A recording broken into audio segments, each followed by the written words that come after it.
Yo, Ferg here, and you're watching SFTV. Hello everyone, welcome back to another exciting Mechabellum video. This is a new style of video for me, so please let me know what you think about it in the comments down below. And as always, please consider subscribing and liking the video. Let's get into it. My opponent is 2200 MMR from 201. They are picking up the Elite Specialist, where I am picking up the Speed Specialist. We are going to end up in a crossfire, both of us positioning on the right sides of our respective boards. I'm going to build 2 crawlers, and my opponent is going to build 2 level 2 arclights. I decide to put my crawlers in front of my balls, seeing as the opponent has hounds and mustangs, which can easily kill my balls quite quickly, and I really want them to get into the tower as soon as possible to take the tower so that I could have a slight chance of winning the round here. So I decide to space out my balls and crawlers so that I have a little bit of different timings as they come in case we're in a headbutt. I leave some space in between the balls and the arc lights to have rooms for giants, and I position my last arc light over on the left tower. So my middle arc light, a ball, and a few crawlers do get pulled over to the side, but the rest of them do manage to go to the tower. My left arc light there, shooting at hounds, doing a decent job of clearing out at least a single pack of hounds, but does go down eventually. My balls do get in, and we do clean up most of these mustangs. However, there is a level 2 arc light there, and the tower timing is pretty bad for us. So this level 2 arclight does manage to clear out all the crawlers, and we're just left with the balls and an arclight, which go down quite quickly here to the rest of the hounds, mustangs, and arclights. And so opponent manages to clean up the rest of our board, and we take only a 170 damage there, so not a lot. We have our drops here: heavy armor, shield airdrop, improved fortress, extended range sledgehammer. I was tempted with the improved fortress, but I decided to just go with the heavy armor as it's good on the balls. My opponent takes the shield airdrop as it's good for the aggro player. But into balls, probably not the best thing, as they can clear it out pretty easily. So I do put a crawler over on the left flank there. This is something that you want to do during a crossfire to stall out that side that you are not defending. I put a fang in front of the tower and a fang in front of my arclight just in case there's any shenanigans going on.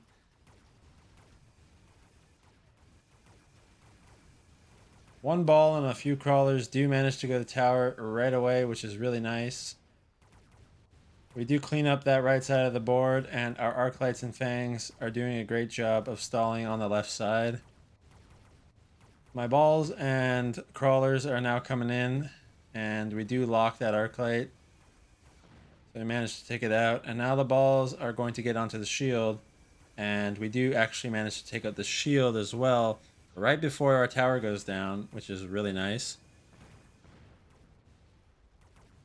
And now we're just left with an arclight and some few fangs. The arclight manages to kill a couple more mustangs, but that's about it. And we have one crawler left, just chewing at that tower, but we lose the round and a little bit more damage this time. So round 3, Fortress, Wasp, Phoenix, Typhoon. I just want to go with the Fortress because he's got arclights, and the Fortress is good into all of the rest of the units there. So I put my Fortress on the left there.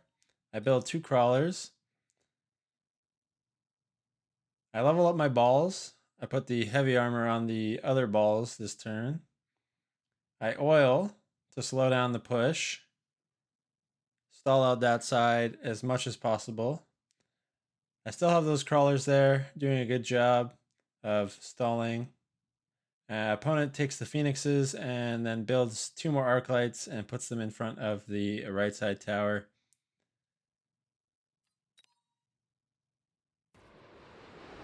So oil comes down, it's helping quite a bit with slowing this down. His chaff clear is pretty good, so those crawlers do go down quite quickly. However, now we have the oil to slow down this push even more. The right side is now looking a little bit weak now that there's 3 arc lights and 2 sets of phoenixes there. But our balls actually do manage to get into the tower and take it. However, we only have 1 ball left over. And so the phoenixes will clean it up, and that will be the round. Another lost round, but still not a lot of damage. We're still pretty healthy. Reinforcements come out, improved Tarantula, portable shield, fortified hacker, improved wraith. Both of the players are going to take the portable shield. I'm going to build another fortress, sell out of my balls on the right side, put the heavy armor on that inside fort, and put the portable shield on the outside fort. Opponent's going to go for an oil of their own and build 2 fangs, and put the portable shield on the hound. A questionable play, but it's all right. We grab 1 Mustang and put it behind the inside forts. And we are slowly transitioning now into Fortress Mustang.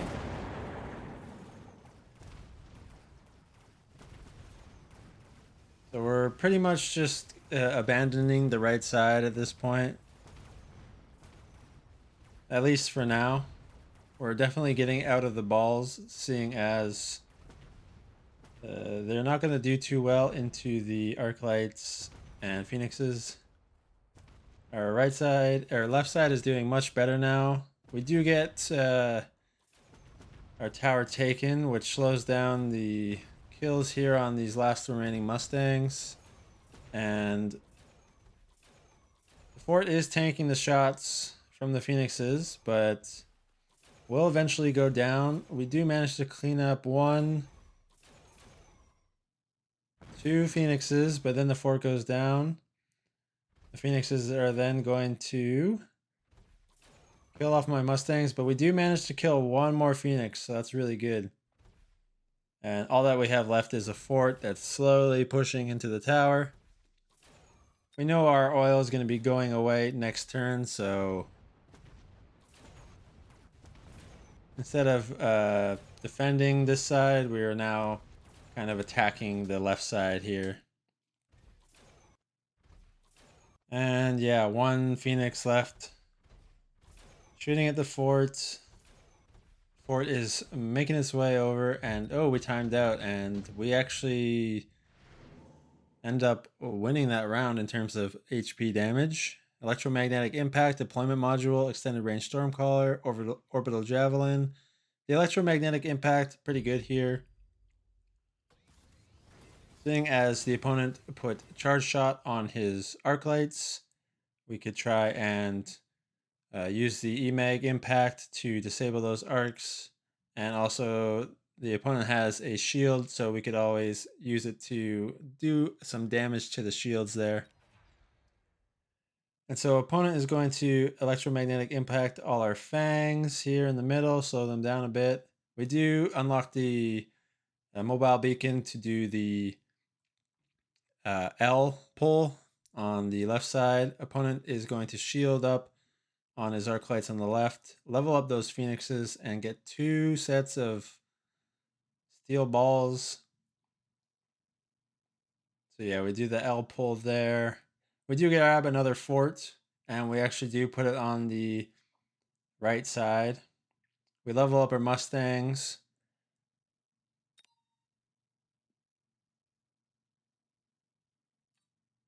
And we get 1 more crawler over on the left-hand side to help with some extra chaff. Some of the hounds do actually get EMAG impact and so they're slowed a little bit, but they don't have tech, so it doesn't really matter. I guess those hounds that have portable shield did not get hit by that, seeing as they got pulled by the flank. And now these balls are coming in late with the Mustangs and the Arclights. They are locking onto the fortress, but we do manage to kill all the balls before they take down my fort, which is really nice. Still a lot of stuff to chew through with these forts here. But our forts are kind of feeding off of these high-level Mustang and Arclights, which is really nice. Mustangs trying to do their best to kill these Phoenixes, but we only have a few left. And the Phoenixes do eventually take out those Mustangs and my fortress. So round 5 does go to the opponent. We see Elite Fang, Efficient Tech Research, Mobile Beacon, and Absorption Module come out. Efficient Tech Research is really nice, seeing that as we have no text here. We're going to do the L pull again. We kind of liked slowing those balls down as much as possible. We level up that fort there. We level up this Mustang. We buy 2 more packs of Mustangs to help kill those Phoenixes. We are going to eventually range up and get it on our Arclights and our Mustangs there. And opponent decided to level up. I think one of the Phoenixes had a level. Opponent also takes the range on the Mustangs and range on the Arclights as well. So opponent going to try to do Arclight carry here. Kind of got baited with the balls. And now we're into Fort Mustang, which is really strong into Arclights. One thing that we're kind of scared of is armor here on the Hounds, but they're only level 2, and we do have a level 3 Mustang that is able to DPS. Our forts are now doing a great job of clearing these balls. I think opponent missiled my crawlers, so they were able to clear out the last remaining few crawlers quite quickly, and were able to kind of come in and get a good fight, but we still managed to clear out that left side. Mustang's now cleaning up that remaining Phoenix, and so we don't have to worry about the air anymore. Now we're just going to come in and shoot at these Arclights, and they are not going to be able to kill these fortresses as they are just way too tanky with the heavy armor and the portable shield. And so we're going to take round 6. Marksman, Vulcan, Raiden, Phantom Ray. Seeing as the opponent has Phoenixes already, we're thinking, well, I'll take the Marksman. Vulcan was a decent option here. Raiden, not so much. And Phantom Ray could have been good. Opponent chooses the Vulcan. We level up our fortresses there. We level up the Mustang on the right side. We put our 3 marksmen in the middle. We level up that Mustang to level 4, which is really nice. We get an extra pack of chaff in the back there. And I put another Fang in front of that Arclight. And then I put barrier on the fortresses. These barriers are pretty freaking huge now that we have level 3 fortresses. I do the L pull again. Opponent did click armor on the Hounds, but our damage is slightly higher than the armor, so we are going to be able to get through. Opponent took the Vulcans and ranged them, seeing as we do have the Mustangs, but we're not really worried about fire here. We've got some beefy forts that are just going to destroy everything here.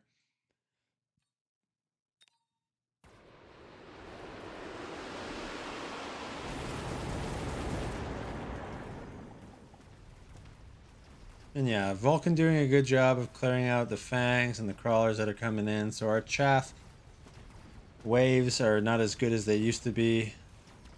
But now we have the barrier on the fortress, and yeah, there's not much the Vulcan can do against that. The Vulcan goes down pretty much instantly.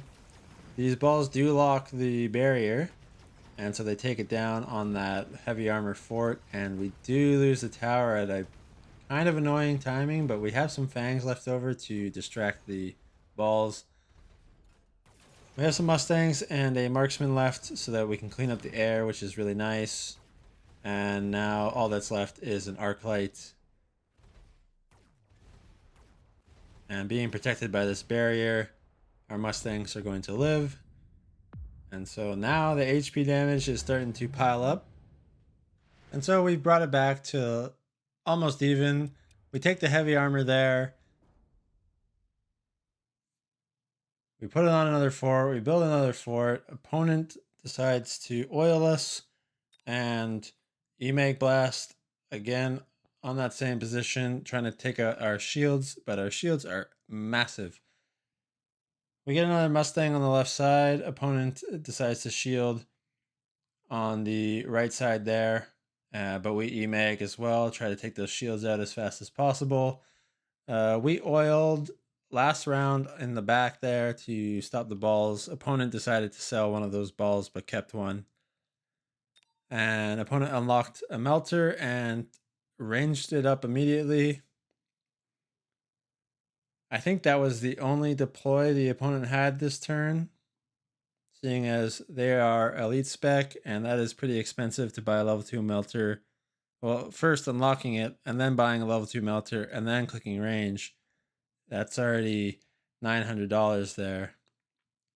Oh, wait. That's $1,100 there. So yeah, that's pretty much your entire turn there.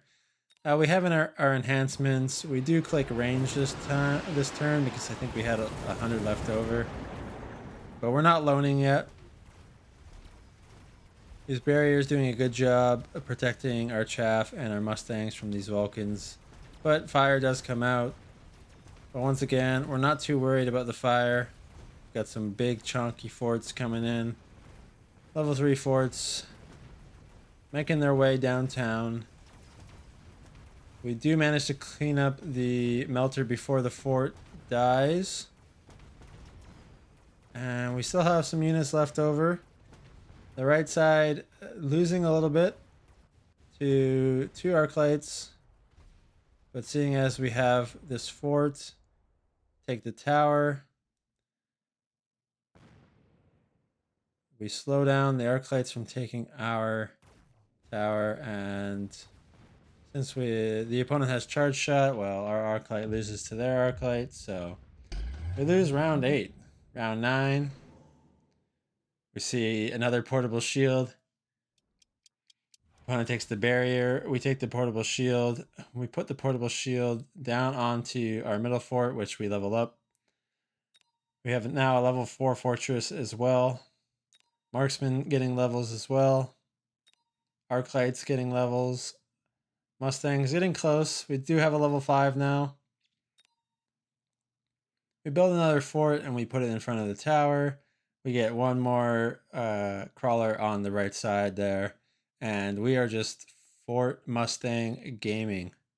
We take the range on the forts, seeing as there is a melter now, and we really want to protect our forts as they are our main carry unit.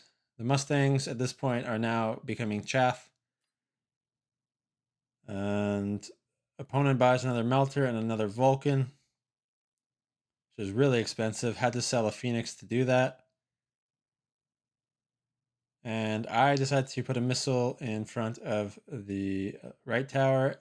And noting that the opponent still has the portable shield on the Hounds, it probably is a good time to sell that and put it on something a little bit tankier. Opponent's taking range and speed, and we're just taking range.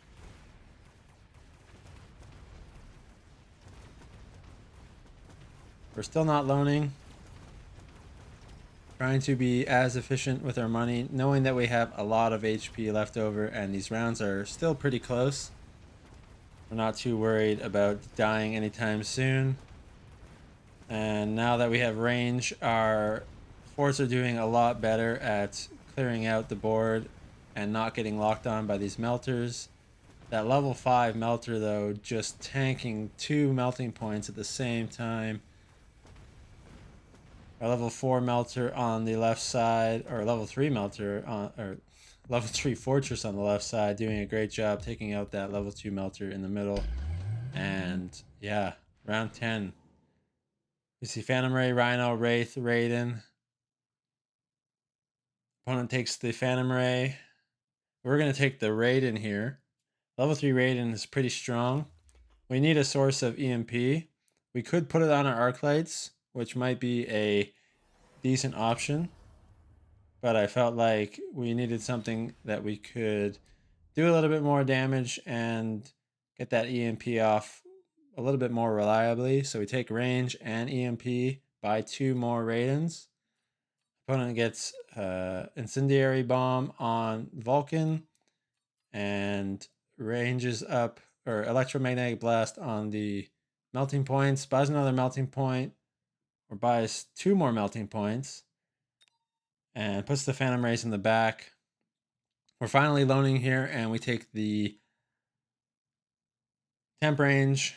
Opponent takes temp range and temp speed, and loans as well, knowing that the opponent is going to potentially lose the game on this round. I was thinking about also taking chain to get a little bit more splash going with the EMP, but I thought, we have 3 Raidens, it should be fine.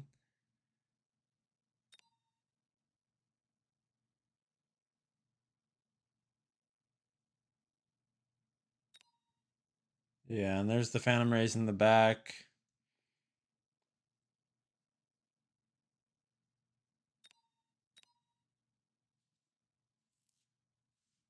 Yeah, that's a lot of Melters and Vulcans, but I feel like it's a little too late for the opponents. They're not really in Vulcan Melter early enough to stop our fortresses from just becoming absolute beasts. I believe our right fortress did level, so we took that. Mustang's level. And yeah, I think the items that were offered us this game were just really strong. Opponent decides to flank with some hounds for some reason. Not sure why. Fire is annoying though. But ever since the fire update, the fire doesn't seem to last as long as it usually does. Not sure if that's a bug or if that is just intentional. And it should have always been like that. Anyways, our forts are doing a great job. Once our Raiden's EMP, it's basically over for the opponent, and that is going to be the game. So a nice little switch from aggro into standard fort stang. Opponent tried to counter with Vulcan melting points, but was a little too late there. If you have any questions, please leave them down in the comments below. But yeah, thanks for watching, and I'll see you in the next one. Bye-bye.